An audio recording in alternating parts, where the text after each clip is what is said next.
আসসালামু আলাইকুম ওরহমতুল্লাহি ওবরাকাতুহু। টাকার খুব প্রয়োজন।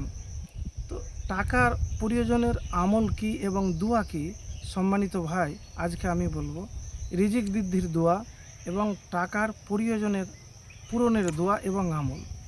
দেখেন, টাকা তো চাইলে আসবে না। যে অনেক মানুষ মনে করে যে টাকা হয়তো চলে আসবে। তো টাকা তার কাছেই আসে যে সততার সাথে পরিশ্রম করে, চেষ্টা করে, মেহনত করে।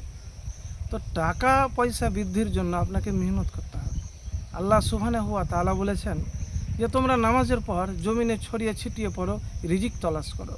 তো রিজিক তো তলাশ করতে হবে।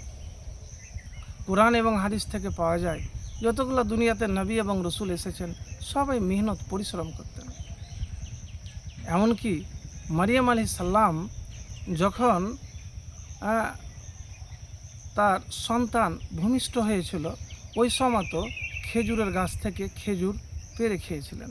তাহলে বোঝা যায় যে পরিশ্রম দুনিয়াতে করতে হবে। এটার প্রয়োজন পূরণের জন্য কি করবেন? সময়কে কাজে লাগাবেন।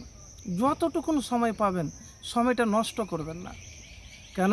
সময় এর যদি মূল্য সঠিকভাবে কাজে লাগাতে পারেন, কৌশল বা স্কিল শিখতে পারেন, তা টাকার অভাব হবে না, কখনোই টাকার অভাব হবে না। তো যা কাজ করছেন, যেটাই করছেন, যতটুকুনই করছেন, কিন্তু এই কাজ আপনি বন্ধ করবেন না। অনেকে মনে করে যে আমি বড় চাকরি করব বা বড় ব্যবসা করব। বড় ব্যবসা, বড় চাকরি একদিনে হয় না।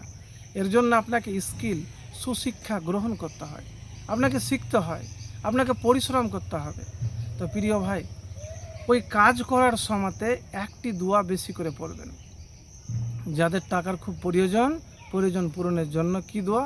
আল্লাহুম্মা ইন্নী আসআলুকা মিন ফাজলিকা ওয়া রাহমাতিকা ফাইন্নাহু লা ইয়ামলিকুহা ইল্লা আনতা। আর প্রতিদিন ফজরের নামাজের পরে আপনি কি করবেন? আস্তাগফিরুল্লাহ, ইস্তেগফার 100 বার করে করবেন। প্রতিদিন ফজরের নামাজের পরে আস্তাগফিরুল্লাহ বা যে কোনো ইস্তেগফার, যেইগুলি ইস্তেগফার হাদিসে আছে, ওই ইস্তেগফারগুলি আপনি 100 বার করে করবেন। তো প্রিয় ভাই, এতটুকুন আপনার কাছে বলবো যে মানুষের কাছে হাত না পেতে আপনি মুনাজাত করুন, দোয়া করুন, আল্লাহর কাছে হাত পাতুন। যদি আল্লাহ সুবহানাহু ওয়া তাআলার কাছে হাত পাতেন, পরিশ্রম করেন, তাহলে ইনশাআল্লাহ আর কারোর কাছে দুনিয়াতে হাত পাততে হবে না। তো আপনাকে পরিশ্রম মেহনত করতে হবে, দোয়া করতে গেলেও তো পরিশ্রম লাগবে।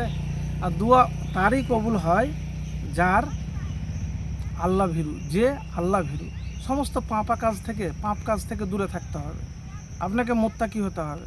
আর হারাম জিনিস, হারাম কথাবার্তা, এগুলি আপনাকে ত্যাগ করতে হবে। তো প্রিয় ভাই, আপনাকে এতটুকুন বলবো যে রিজিক বৃদ্ধির জন্য ইস্তেগফার ছাড়বেন না। আর টাকার জন্য আপনাকে মেহনতের সময়তে লা হাওলা ওয়ালা কুওয়াতা ইল্লা বিল্লাহ, আল্লাহুম্মা ইন্নী আসআলুকা মিন ফাজলিকা ওয়া রাহমাতিকা ফাইন্নাহু লা ইয়ামলিকুহা ইল্লা আনতা বেশি বেশি করে পড়বেন। একবারই আমল করে দেখুন, ইনশাআল্লাহ ফলাফল পাবেন। আসসালামু আলাইকুম ওয়া রাহমাতুল্লাহি ওয়া বারাকাতুহু।